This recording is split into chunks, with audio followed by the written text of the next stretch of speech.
यह रूप पुरुष का द्वितीय प्राकट्य, ब्रह्मांड के भीतर नाना अवतारों का स्रोत तथा अविनाशी बीज है। इसी रूप के कणों तथा अंशों से देवता, मनुष्य इत्यादि विभिन्न जीव उत्पन्न होते हैं। ठीक है। तो हमने विराट पुरुष के बारे में पढ़ा था कि उनके हजारों लाखों मुख हैं, हाथ हैं, पैर हैं, नाना कितने पेट हैं। ठीक है। नाना भुजा, उदर, अक्षी आंखें, कितनी कितनी लाखों हजारों लाखों आंखें हैं। ठीक है। तो उनके बारे में पढ़ा था। तो ये क्या है, पुरुष का द्वितीय प्राकट्य है। तो जो हमने तीन विष्णु पढ़े थे, सेकंड वाले विष्णु कौन से थे, याद है किसी को? अच्छा, पहले वाले कौन से थे? हरे कृष्ण प्रभु जी। कर्णोदकशाई विष्णु। हाँ, पहले कारणोदक्षाय विष्णु, दूसरे गर्भोदकशाई विष्णु। गर्भोदक्षाय विष्णु, तीसरे शिरोदक्ष। क्षीरोदक्षाय विष्णु। ठीक है। तो यहाँ पे जिन विष्णु की बात हो रही है, कौन से विष्णु की बात हो रही है ये, जो विराट। गर्भोदय विष्णु। हाँ, द्वितीय प्राकट्य। ठीक है, पुरुष का द्वितीय प्राकट्य। यहाँ पे गर्भोदक्षाय विष्णु की बात चल रही है। ठीक है। तो तात्पर्य पढ़ते हैं तो गर्भोदक्ष, हर एक ब्रह्मांड के अंदर में जब गर्भोदक्षाय विष्णु आ जाते हैं, सबसे पहले कारणोदक्षाय विष्णु हैं, उनसे अनेकों ब्रह्मांड निकलते हैं। फिर कारणोदक्षाय विष्णु एक्सपेंशन करते हैं गर्भोदक्षाय विष्णु के रूप में। वो हर एक ब्रह्मांड के अंदर में जाते हैं गर्भोदक्षाय विष्णु बन के। हर एक ब्रह्मांड के अंदर में एक एक गर्भोदक्षाय विष्णु होते हैं। और गर्भोदक्षाय विष्णु ही कारण बनते हैं क्या, आगे अनेकों अनेक देवताओं, मनुष्यों या जीवों को उत्पन्न करने के लिए। गर्भोदक्षाय विष्णु से ही कौन आते हैं, ब्रह्मा जी आते हैं। ब्रह्मा जी से फिर आगे पूरी की पूरी सृष्टि क्रिएशन चलता है। अब इस तात्पर्य में श्रील प्रभुपाद बताएंगे कि कैसे क्रिएशन होता है, कि क्या चल रहा है, मनु कौन होते हैं। ठीक है। हमारे जो पिता है वो मनु माने जाते हैं, पता पता है ना, हमारे जो मनु पिताजी हैं, ओरिजिनल पिता, और जो शत्रुपा है वो हमारी माता जी मानी जाती हैं। पता है किसी को, मनु और शत्रुपा, कि वहीं से सृष्टि का क्रिएशन स्टार्ट हुआ था। ठीक है। क्योंकि ब्रह्मा जी ने जब ब्रह्मा जी को सेवा मिली कि आपको सृष्टि का सृजन करना है, पूरा ब्रह्मांड खाली पड़ा है, इसमें इसमें अंदर में आपने लोग मतलब जीवों को उत्पन्न करना है और उनकी सही सही जगह पे स्थापित करना है। तब ब्रह्मा जी ने क्या किया, सृष्टि का क्रिएशन करना स्टार्ट किया। हम लोग चार कुमार उत्पन्न हुए। चार कुमार उत्पन्न हुए तो वो चार कुमार बोले कि हम बड़े ही नहीं होंगे। जो चार कुमार थे, तो चार कुमार उनको तभी बोलते हैं, वो छोटे से बच्चे ही हैं, तो छोटे ही रह गए। कहते हैं हम बड़े होंगे, आप हमारी शादी कर दोगे, हम माया के चक्कर में फंस जाएंगे, हम भगवान से दूर हो जाएंगे। हम क्या करते हैं, बड़े ही नहीं होते। तो जैसे नारद मुनि जी हैं, नारद मुनि भी उनके बेटे हैं और नारद मुनि को प्रकट करते हैं। उन्होंने भी शादी करने से मना कर दिया कि मैं तो बाल ब्रह्मचारी रहूंगा। ये तो ऐसे वो क्रिएशन नहीं कर पाते थे। उसके बाद में क्या है, मनु आते हैं। मनु आते हैं और मनु और शत्रुपा को वो ब्रह्मा जी प्रकट करते हैं। इसके बाद में वो सृष्टि का पूरा क्रिएशन करते हैं। ठीक है, अभी आएगा, अभी आगे देखो। ठीक है। कोई बहुत तात्पर्य पड़ेगा, पढ़ेंगे कोई बहुत तात्पर्य? हरे कृष्ण प्रभु जी, मैं आगे। पढ़ती हूँ। आप पढ़िए रूपाली माता जी, आप पढ़िए तात्पर्य। महत तत्व में असंख्य ब्रह्मांडों की सृष्टि कर लेने के बाद यह पुरुष इन ब्रह्मांडों में से प्रत्येक में द्वितीय पुरुष गर्भोदकशाही विष्णु के रूप में प्रविष्ट हुए। वहां पर जब उन्होंने देखा कि ब्रह्मांड भर में अंधकार ही अंधकार तथा अवकाश है, विश्राम के लिए कहीं कोई आश्रय नहीं है, तब उन्होंने अपने पसीने के जल से आधे ब्रह्मांड को भर दिया और स्वयं उसी जल में लेट गए। यह जल गर्भोदक कहलाता है। तब उनकी नाभि से कमलनाल अंकुरित हुई और उस फूल की पंखुड़ियों पर ब्रह्मांड के प्रमुख शिल्पी ब्रह्मा का जन्म हुआ। ब्रह्मा ब्रह्मांड के शिल्पी हुए और भगवान ने विष्णु रूप में इस ब्रह्मांड के पालन का भार अपने ऊपर ले लिया। ब्रह्मा की उत्पत्ति अ, ब्रह्मा की उत्पत्ति प्रकृति के रजोगुण से हुई और विष्णु सत्वगुण के स्वामी बने। विष्णु समस्त गुणों से परे होने के कारण भौतिक प्रभावों से सदा अलग रहते हैं। इसकी व्याख्या पहले की जा चुकी है। ब्रह्मा से रुद्र शिव उत्पन्न हुए, जो तमोगुण के स्वामी हैं। वे भगवान की इच्छा से संपूर्ण सृष्टि का संहार करते हैं। अतएव ये तीनों ब्रह्मा, विष्णु तथा शिव गर्भोदकशाही विष्णु के ही अवतार हैं। ठीक है, यहाँ तक क्लियर है भक्तों को? यहाँ तक क्वेश्चन किसी का कोई? हाँ जी प्रभु जी, क्लियर है। ठीक है ना कि कारणोदकशाही विष्णु से ब्रह्मांड आए, सारे ब्रह्मांडों के अंदर सारे ब्रह्मांड खाली पड़े थे, ब्रह्मांड तो बना दिए।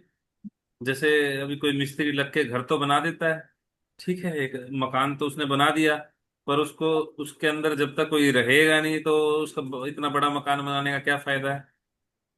ये ऐसे ही ब्रह्मांड तो बन गए पर सारे के सारे खाली पड़े थे। अब उसके अंदर में कुछ करना भी तो था, वो करने के लिए क्या किया उन्होंने? एक्सपेंशन किया। गर्भोदकशाही विष्णु के रूप में, गर्भोदकशाही के विष्णु के रूप में उन्होंने एक्सपेंशन किया, हर एक ब्रह्मांड के अंदर में वो स्वयं आ गए और देखा कि यहाँ रहने के लिए हाँ, कहीं नहीं, घर तो बन गया, अब इसमें बैठने के लिए कोई सोफा चेयर बेड कुछ तो होना चाहिए, तो व्यक्ति कहाँ बैठेगा? तो उन्होंने क्या किया, पूरा जो ब्रह्मांड है उसको अपने पसीने के जल से आधा भर दिया। जैसे गुब्बारे में पानी भरते हैं ना, ऊपर में हवा रहती है और नीचे में पानी रहता है, ऐसे ही सभी ब्रह्मांडों को पानी से ऐसे भर दिया। और उसमें वो स्वयं शयन करने लगे, स्वयं लेट गए और अपनी नाभि से कमल नाग, एक कमल का जैसे फूल होता है ना, उसको अंकुरित किया, कमल आया, कमल के ऊपर में ब्रह्मा जी आए। सबसे पहले ब्रह्मा जी आए, ब्रह्मा जी ने क्रिएशन स्टार्ट किया। वहीं ब्रह्मा जी से क्या है, शिव जी उत्पन्न होते हैं, ब्रह्मा जी की भ्रुकुटी से शिव जी उत्पन्न होते हैं। और ये गर्भोदक्षाय विष्णु किसका क्या एक्सपेंशन करते हैं, क्या फिर तीसरे विष्णु बन जाते हैं, क्षीरोदक्षाय विष्णु। ठीक है, ये कई बार कर चुके हैं, बट अभी यही सेम टॉपिक है ना, तो वही चल रहा है। ठीक है माता जी, आप आगे पढ़ सकते हैं। ब्रह्मा से दक्ष, मरीचि, मनु आदि अनेक देवता अवतरित हुए, जिन्होंने ब्रह्मांड में जीवों का जन्म किया। वेदों में इन गर्भोदकशाही विष्णु की स्तुति गर्भ स्तुति के स्रोतों के रूप में की जाती है, जिनका प्रारंभ हजारों शिरों आदि वाले भगवान के वर्णन से होता है। गर्भोदकशाही विष्णु ब्रह्मांड के स्वामी हैं, और यद्यपि वे इस ब्रह्मांड के भीतर शयन करते प्रतीत होते हैं, किंतु वे सदैव दिव्य हैं, इसकी भी व्याख्या की जा चुकी है। विष्णु, जो कि गर्भोदकशाही विष्णु के पूर्ण अंश हैं, विश्व भर के जीवों के परमात्मा हैं, और वे ब्रह्मांड के पालनकर्ता या शिरोदकशाही विष्णु कहलाते हैं। इस प्रकार मूल पुरुष के तीन रूप जाने जाते हैं। इस ब्रह्मांड के भीतर जितने भी अवतार हैं, वे इसी शिरोदकशाही विष्णु से अद्भुत होते हैं। विभिन्न युगों में भिन्न भिन्न असंख्य अवतार होते रहते हैं, किंतु इसमें से कुछ अत्यंत प्रमुख हैं, यथा मत्स्य, कूर्म, वराह, राम, नरसिंह, वामन तथा अनेक दूसरे अवतार। ये अवतार लीला अवतार कहलाते हैं। इसके अतिरिक्त गुणा अवतार भी होते हैं, यथा ब्रह्मा, विष्णु तथा शिव या रुद्र, जो प्रकृति के विभिन्न गुणों के लिए उत्तरदायी है। क्या जो भगवान क्षीरोदक्षाय विष्णु हैं, क्षीरोदक्षाय विष्णु क्या करते हैं, पालन करते हैं। ब्रह्मा जी क्रिएशन करते हैं। गॉड, गॉड नाम सुना है, गॉड? ओ माय गॉड ऐसे करके बोलते हैं, गॉड भगवान को माना जाता है गॉड। और गॉड की फुल फॉर्म क्या है? Generator, operator, destroyer. जनरेटर मतलब बनाना, बनाते कौन है, ब्रह्मा जी। ऑपरेटर विष्णु, उनका पालन करते हैं। डिस्ट्रॉयर महेश, ब्रह्मा विष्णु महेश। ठीक है, तो जो ब्रह्मा जी हैं बनाते हैं, और जो विष्णु हैं ये कौन से वाले विष्णु पालन कर रहे हैं? ऑपरेटर कौन से वाले विष्णु जी पालन करते हैं सभी जीवों का? चिरदायु विष्णु। क्षीरोदक्षाय विष्णु, ठीक है। और वही चिरदायु। अवतार लेते हैं, और विभिन्न विभिन्न अवतार लेते हैं, अलग अलग। कोई ये क्या है, लीला अवतार बताए गए हैं, जो कूर्म अवतार है, वराह अवतार है, राम है, नरसिंह है, वामन है। ये क्या है, स्पेसिफिक कोई लीला करने के लिए आए हैं। ठीक है, ये है लीला अवतार। कुछ गुण अवतारों के बारे में बताया गया है। गुण अवतार मतलब जो अवतार स्पेशल गुण के लिए प्रकट होते हैं, गुण प्रकट करने के लिए वो प्रकट होते हैं। जैसे ब्रह्मा जी हैं, ब्रह्मा जी कौन सा गुण प्रकट करते हैं? हरे कृष्णा प्रभु जी, क्रिएशन का। ये क्रिएशन का नहीं, गुण। रजोगुण प्रभु जी। हाँ, रजोगुण। प्रकृति के तीन तम- गुण है ना, तमोगुण। रजोगुण, रजोगुण, तमोगुण। विष्णु है, विष्णु कौन सा गुण प्रदर्शित करते हैं? पालन। सत्वगुण। सत्वगुण। सत्वगुण। सत्व। सत्वगुण। शिव जी सत्वगुण। तमोगुण को करते होते हैं, ठीक। सत्वगुण। ठीक है, क्लियर है। तो हाँ जी, हाँ जी प्रभु। गुण अवतार कौन से हैं और लीला अवतार कौन से हैं, ठीक है। दो अवतार यहाँ पे आ गए हैं। ठीक है माता जी, अब आगे बढ़ सकते हैं। भगवान विष्णु परमेश्वर से अभिन्न है। शिवजी परमेश्वर तथा जीवों की बीच की स्थिति में है और ब्रह्मा सदैव जीव तत्व होते हैं। ठीक है, ये जो तीनों हैं, जो विष्णु है, ये क्या है, ये भगवान से अभिन्न है। अभिन्न मतलब उनसे अलग नहीं, ये सेम है, सेम कैटेगरी है। जो विष्णु तत्व हैं जितने भी, वो भगवान से अभिन्न मानने जाते हैं। ये भगवान के पूर्ण अंश हैं। इनको भगवान कृष्ण के मतलब बराबर ही पूरा दर्जा दिया जाता है, ठीक है। ये क्योंकि ये भगवान के पूर्णांश है। और जो शिव जी है, शिव जी कौन है, ये परमेश्वर और जीवों के बीच की स्थिति में है। शिव जी तत्व क्या है, ये तत्व ऐसा जीव तत्व के अंदर में नहीं आता जैसे ब्रह्मा जी हैं। ब्रह्मा जी तो क्या है, जीव तत्व है। ब्रह्मा जी कौन बनते हैं, ब्रह्मा जी किसी व्यक्ति का नाम नहीं है। ब्रह्मा जी एक पोजीशन है। जैसे प्राइम मिनिस्टर बोलते हैं, नरेंद्र मोदी को हम प्राइम मिनिस्टर बोलते हैं ना, प्राइम मिनिस्टर कह के संबोधित करते हैं। पर उनका नाम क्या है, जी जी। प्राइम मिनिस्टर तो नहीं है उनका नाम। उनका नाम क्या है, नरेंद्र मोदी। ऐसे ही जो ये ब्रह्मा है, ये पोजीशन है। यहाँ पे क्या है, जो भी जीव मोस्ट क्वालिफाइड होता है, उसको ब्रह्मा जी की पोजीशन दी जाती है। और उसको बहुत काफी, अभी आएगा, कितनी लंबी उम्र है ब्रह्मा जी की, ठीक है। 100 साल ब्रह्मा जी की उम्र है, पर वो 100 साल अलग तरीके से है। अब पूरी कैलकुलेशन इसी तात्पर्य में श्रील प्रभुपाद ने दी है। तो ये क्या है, ब्रह्मा जी क्या है, जीव तत्व है। पर जो शिव जी है, ये थोड़े कॉम्प्लिकेटेड तत्व हैं, ठीक है। इनको समझना आसान नहीं है। शिव जी क्या करते हैं, परमेश्वर तथा जीवों के बीच की स्थिति में। ना तो ये जीव है ना परमेश्वर है। ये अभी श्रील प्रभुपाद एग्जाम्पल भी देते हैं कि जैसे दूध से दही निकलती है। दूध से दही बनी, पर दही का उपयोग क्या दूध की जगह में किया जा सकता है। नहीं प्रभु जी। नहीं किया जा सकता। ये निकले तो ये विष्णु से ही हैं, ब्रह्मा जी के थ्रू ये प्रकट होते हैं। पर ये क्या करते हैं, ये प्रकृति, जो हमारी भौतिक प्रकृति है, जीव हैं, ये प्रकृति और परमेश्वर, इन दोनों के बीच में कनेक्शन, एक कनेक्शन डेवलप करते हैं। भगवान कभी भी सीधा यहाँ पे इंटरफेयर नहीं करते, वो शिव जी के थ्रू काम कार्य करते हैं यहाँ पे प्रकृति में, ठीक है। जैसे अभी गंगा, गंगा जैसे भगवान के धाम से नीचे आई, इस धरा धाम में आई, तो कैसे आई, डायरेक्ट आई,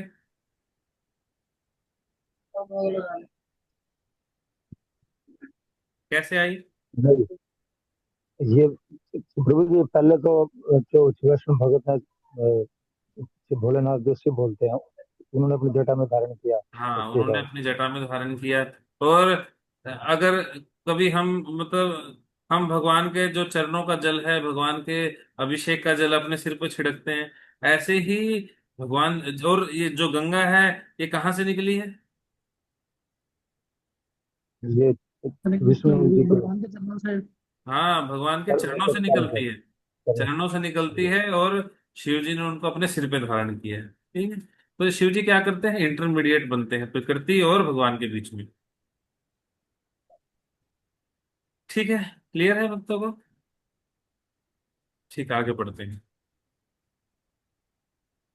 जो सर्वोच्च पुण्यात्मा जीव या भगवत भक्त है, भगवान द्वारा उसको सृष्टि करने की शक्ति प्रदान की जाती है और वह ब्रह्मा कहलाता है।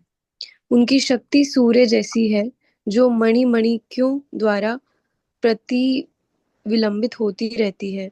जब ब्रह्मा का स्थान ग्रहण करने के लायक कोई जीव नहीं होता, तो भगवान स्वयं ब्रह्मा बनकर इस कार्यभार को ग्रहण करते हैं। शिव जी कोई सामान्य जीव नहीं है, वे भगवान के पूर्णांश हैं, लेकिन भौतिक प्रकृति के प्रत्यक्ष संसर्ग में रहने के कारण उन्हें विष्णु जैसा दिव्य स्थान प्राप्त नहीं है। उनमें दूध या दही जैसा अंतर है। यो तो दही दूध ही है, फिर भी वह दूध के स्थान पर उपयोग में नहीं लाया जा सकता। इसके बाद मनुओं के अवतार आते हैं। ब्रह्मा के जीवन के एक दिन हमारे 100 वर्षों की गणना के अनुसार 43 लाख गुना में 1000 वर्ष। में 14 मनु होते हैं। इस ब्रह्मा जी की प्रकार बहुत ज्यादा लंबी आयु है। ठीक है, ब्रह्मा जी की आयु कितनी बड़ी है? ब्रह्मा जी के एक दिन में 4 चतुर्युग, 1000 चतुर्युग आते हैं। ठीक है, और उनकी गणना ऐसे है, अब ये पढ़ लीजिएगा, 43 लाख साल है, और गुना में 1000 वर्ष। मतलब कहने का मतलब एक दिन में, जो ब्रह्मा जी का एक दिन है, उसके अंदर में 14 मनु आते हैं। ठीक है, ब्रह्मा जी के एक दिन में 14 मनु आते हैं। और इस दिन में क्या होता है, एक एक दिन में, ठीक है, एक दिन में 14 मनु आते हैं। इस प्रकार ब्रह्मा के एक मास में, ब्रह्मा के एक साल में कितने मनु आ गए? एक मास में। एक महीने में कितने? एक दिन में 14 हो गए, तो 14 गुणा 30 मतलब 420। 420 मनु एक महीने में, एक महीने के अंदर में आते हैं। और ब्रह्मा जी के एक वर्ष में, और वर्ष में कैलकुलेट करें तो 5040 मनु आते हैं। ब्रह्मा जी की आयु कितनी है? 100 वर्ष की है। अतः ब्रह्मा के जीवन में, अगर पूरा उनका जीवन लगाया जाए तो कितने मनु हैं? एक साल में 4050 मनु है, तो कितने हो गए? ये हो गए 5 लाख। 5,04,000 मनु आते हैं। ब्रह्मा जी की आयु बहुत ज्यादा, हम सोच भी नहीं सकते। ब्रह्मा जी के एक दिन में 1000 चतुर्युग निकल जाते हैं। मतलब सतयुग, द्वापर, कलयुग, मतलब द्वापर, सतयुग, त्रेता, द्वापर, कलयुग, ये ऐसे ऐसे चतुर्युग कितनी बार निकल जाएंगे? 1000 बार। तब जाके उनका एक दिन पूरा होता है। ऐसे ही इतनी बड़ी उनकी एक रात होती है ब्रह्मा जी की। ब्रह्मा जी की आयु इतनी बड़ी है। और एक सतयुग कितने कितने सालों का होता है? 17,28,000 सालों का। त्रेता 12,98, 12,98,000 सालों का। और द्वापर, द्वापर है 864, 8,64,000 साल का। कलयुग 4,32,000 साल का। ठीक है, अब इतने साल, ये ऐसे 1000 बार ऐसे ये पूरे के पूरे 36 युग निकलते हैं, जब जाके ब्रह्मा जी का एक दिन पूरा होता है, फिर उनका एक मास पूरा होना। ठीक है, तो इतना सब, ब्रह्मा जी की आयु इतनी ज्यादा बड़ी। अब सोचिए, और एक ब्रह्मा जी की बात चल रही है, कितने सारे ब्रह्मांड हैं, कितने ब्रह्मांडों में कितने सारे ब्रह्मा जी हैं, उनकी कितनी बड़ी आयु है, और कितने सारे मनु होंगे। ब्रह्मांडों की संख्या अनगिनत है, और इनमें से प्रत्येक में एक एक ब्रह्मा होते हैं। और ये सब पुरुष के श्वास लेने और छोड़ने जितने समय में उत्पन्न तथा विनष्ट हो जाते हैं। और कारणोदक्षाय विष्णु क्या करते हैं? जब सांस छोड़ते हैं, पूरी क्रिएशन हो जाती है, इतने समय में विष्णु, जो कारणोदक्षाय विष्णु है, वो श्वास छोड़ते हैं। और जैसे ही सांस अंदर खींचते हैं, सारे के सारे ब्रह्मांड, मनु, ब्रह्मा जी, ये शिव जी, या जो भी है, सारे जीव सिमट के वापिस उनके अंदर चले जाते हैं। अतः कल्पना की जा सकती है कि पुरुष के एक श्वास काल में कितने लाखों मनु होते होंगे।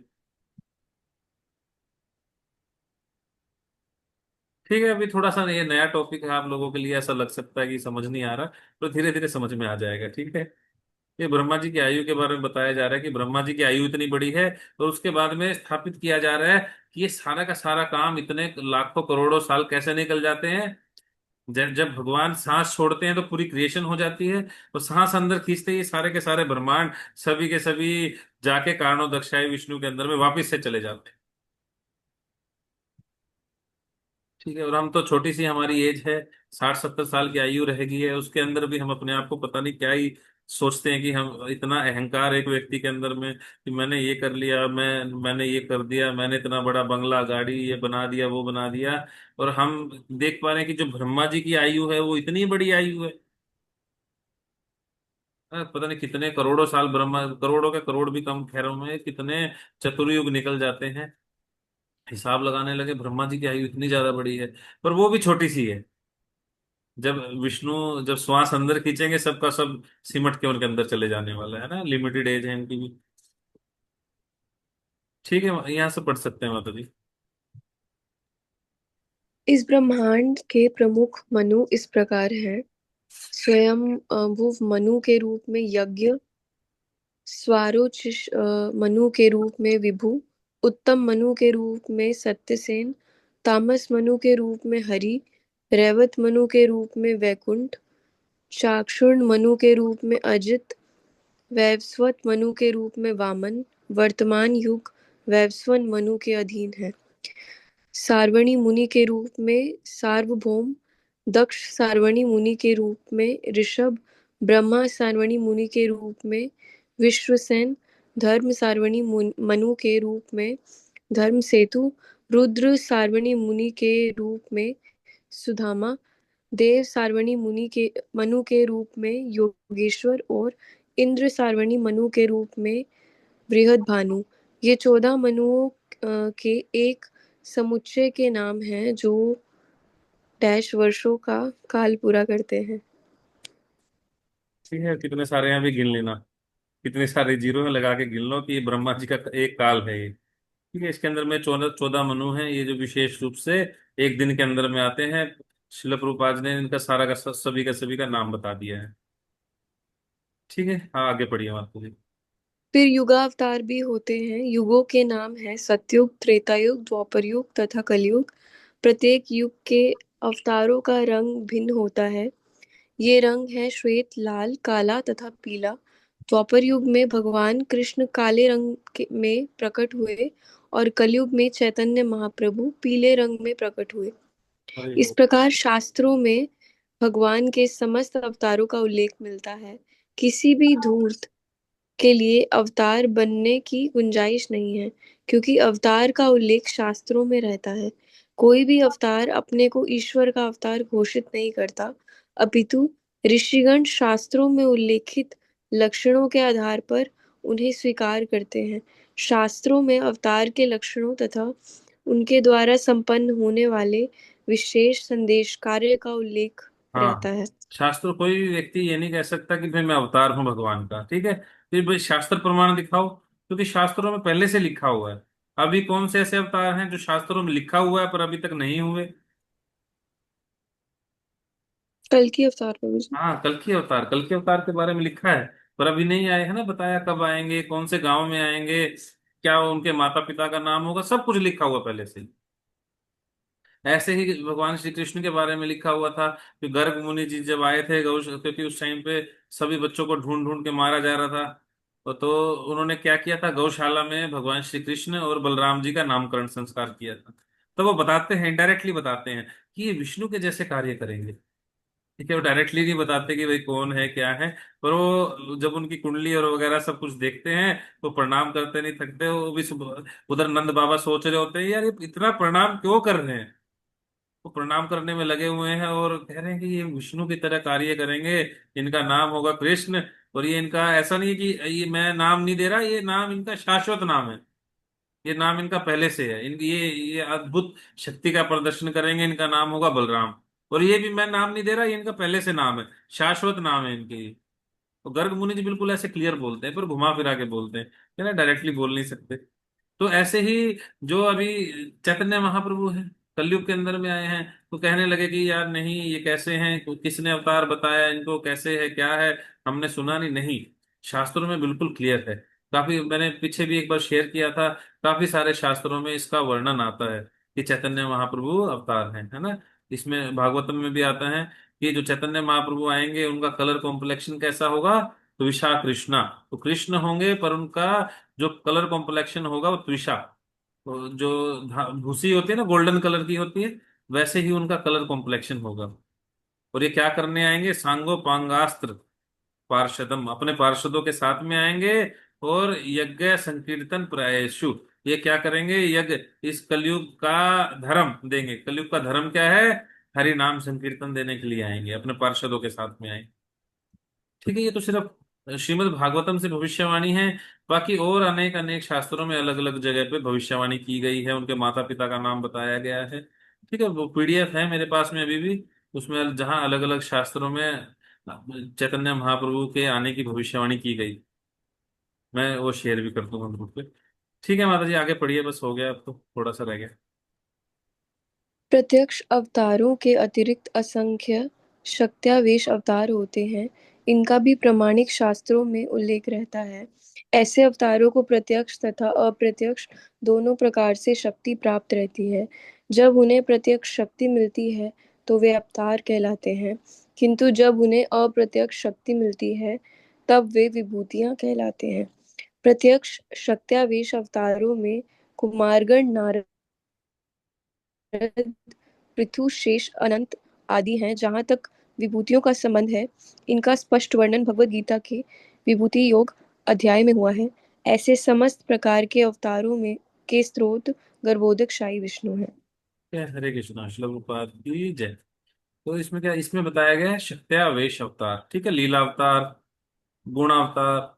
इसमें और भी बताया गया है कौन से अवतार, शक्त्यावेश अवतार। इसको अगर हम संधि विच्छेद करते हैं, शक्त्यावेश मतलब शक्ति आवेश, कि जी हैं तो वो जीव, पर भगवान उसमें क्या करते हैं, स्पेशल उसमें कुछ अपनी शक्ति डाल देते हैं। उनसे कुछ एक्स्ट्रा ऑर्डिनरी कार्य करने के लिए भगवान अपनी शक्ति के माध्यम से उनके अंदर में अवतार लेते हैं। जैसे नारद मुनि हैं, नारद मुनि हैं क्या, जीव हैं, पर उस उनको विशेष शक्ति भगवान ने प्राप्त की है कुछ स्पेशल कार्य करने के लिए, है ना। उनके नाम का प्रचार तीनों लोकों में प्रचार करने के लिए नारद मुनि के पास में विशेष शक्ति है कि वो भगवान के धाम में कहीं भी आ सकते हैं, कहीं भी जा, तीनों लोकों में कहीं भी आ सकते हैं, जा सकते हैं, वो प्रचार करते रहते हैं ना। ऐसे ही जब कोई जीव स्पेशल कोई शक्ति प्राप्त कर लेता है और ऐसा कुछ एक्स्ट्रा ऑर्डिनरी कार्य कर जाता है, तो हम समझते हैं ये क्या, कौन से अवतार है, शक्त्यावेश अवतार है।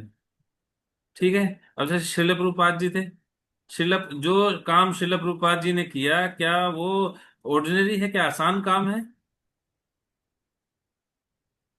कोई भी जीव चाहे कितना भी एफर्ट कर ले, कोई अपने आप से कितना कुछ कर ले, पर जो श्रील प्रभुपाद जी ने थोड़े से समय के अंदर में कर दिखाया, ये बिल्कुल भी पॉसिबल नहीं है।